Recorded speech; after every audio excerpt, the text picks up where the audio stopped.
Assalamualaikum warahmatullahi wabarakatuh. Alhamdulillahirabbil alamin.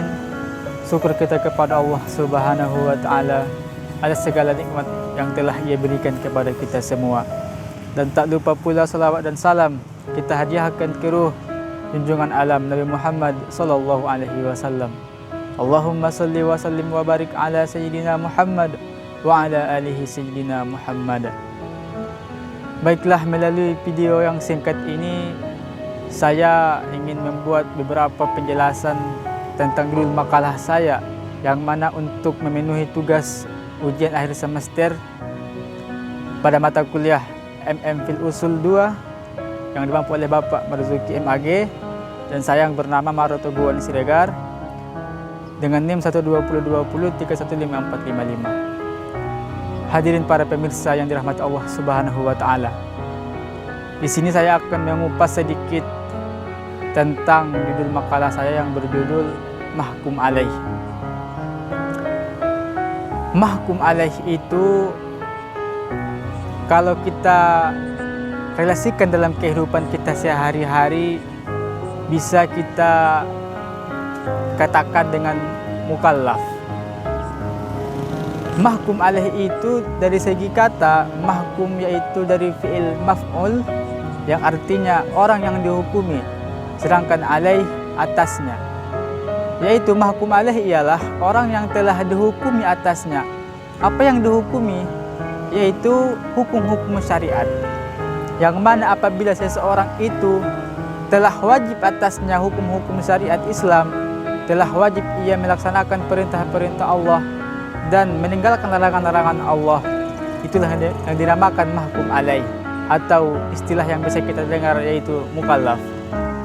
Namun di sebagian orang awam banyak yang mengira mukallaf itu ialah muallaf. Tentu sangat jauh berbeda dalam segi arti dan segi kata. Hadirin para pemirsa yang dirahmati Allah Subhanahu wa taala. Lantas siapa sajakah yang termasuk orang yang mukallaf itu? Siapa saja ke orang yang termasuk yang telah dihukumi, yang telah dibebani untuk atasnya hukum-hukum syariat? Di sini ada dua syarat untuk menjadi seorang mukallaf.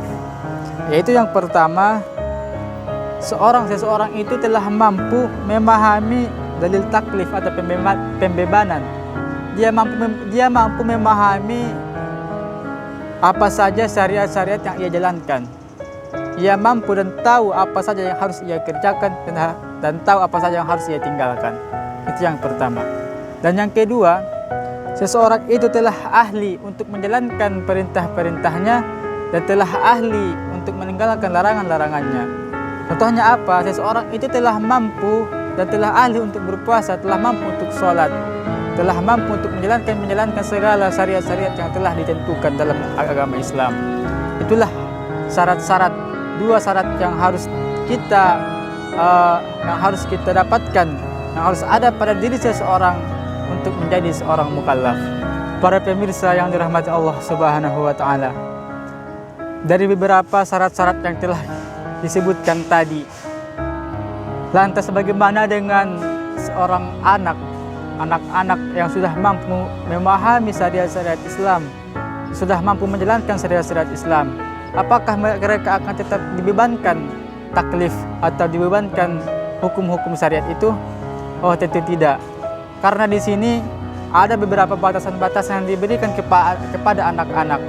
Meskipun mereka dalam segi pemikiran sudah mampu memahami, tapi dalam segi pengalaman, dalam segi kebiasaan mereka belum sempurna untuk melakukan dan memahami secara sempurna dalam syariat tersebut.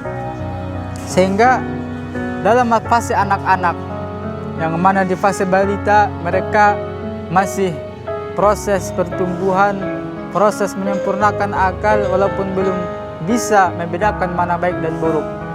Dan di saat umur 7 tahun sampai umur 15 tahun mereka sudah mampu, sudah mulai bisa membedakan mana baik dan mana yang buruk. Apakah mereka akan dibebankan syariat Islam? Oh, tentu tidak. Tapi di sini sebagai orang tua akan tetap melatih dan mendidik anaknya supaya melaksanakan syariat-syariat yang dibebankan kepada mereka dan kepada kita. agar mereka nanti terbiasa. Dan di fase inilah di mana mereka sudah mampu memahami tapi belum sempurna dalam keahlian mereka dalam menjalankan syariat. Maka ulama sepakat untuk anak-anak yang dikatakan mahkum alaih atau mukallaf ialah mereka yang sudah mencapai umurnya 15 tahun, atau dalam segi biologisnya mereka sudah balik. Jika perempuan di kisaran umur 9 tahun ke atas, mereka ditandai dengan adanya haid, sedangkan pada laki-laki mereka ditandakan dengan adanya mimpi basah. Nah, apabila telah ada tanda-tanda biologis mereka pada umur sebelum 15 tahun, mereka belum bisa dikatakan sebagai mukallaf karena umur mereka masih kurang dari 15 tahun, karena belum sempurna dalam melaksanakan dan memahami secara sempurna syariat-syariat Islam tersebut. Pemirsa yang dirahmati Allah Subhanahu wa taala. Namun di sisi lain, ada beberapa pengecualian kepada orang-orang yang sudah dewasa, sudah cukup umur, tapi tidak bisa dibebankan taklif, tidak bisa dibebankan syariat-syariat Islam. Ada dua penyebab terhalangnya mereka untuk menjadi seorang mukallaf. Yang pertama, penyebab yang datangnya dari Allah Subhanahu wa taala atau yang dinamakan awarid samawiyah, ialah halangan yang datangnya dari Allah Subhanahu wa taala seperti penyakit gila, dungu, perbudakan, dan sakit yang berkelanjutan sehingga ia mati. Nah, pada saat-saat demikian itu mereka tidak dibebankan syariat-syariat, mereka tidak dibebankan taklif karena adanya al-warid atau penghalang yang datangnya dari Allah Subhanahu wa taala. Dan yang kedua, ada penghalang yang datangnya dari diri manusia itu sendiri, yaitu al-warid al-muktasabah namanya, yaitu mereka yang disebabkan oleh perbuatan mereka sendiri seperti mabuk, terpaksa, bersalah, di bawah pengampunan dan bodoh. Nah, di saat mereka dalam keadaan-keadaan seperti ini, mereka juga tidak dibebankan taklif, karena dalam segi contohnya orang yang mabuk, dia tidak sempurna akal, dia tidak sempurna memahami mana baik dan mana yang buruk karena akalnya telah melayang-layang entah ke mana. Pemirsa yang dirahmati Allah Subhanahu wa taala. Dalam pembahasan kali ini juga terdapat beberapa permasalahan di mana apabila seorang anak-anak yang sudah mampu memahami meski tak sempurna, yaitu pada umur 7 sampai 15 tahun tersebut dikatakan mumayyiz.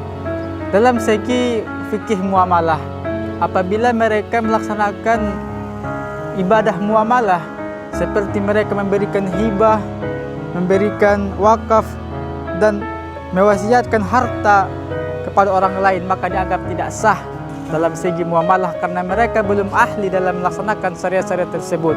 Tapi apabila mereka memberikan manfaat kepada mereka seperti menerima hibah dari orang lain, menerima wakaf dari orang lain, menerima wasiat dari orang lain, maka itu sah. Karena ini konsepnya dalam menguntungkan mereka, meski mereka belum sempurna dalam keahliannya dalam melaksanakan syariat, tapi untuk menguntungkan mereka sendiri maka dianggap sah.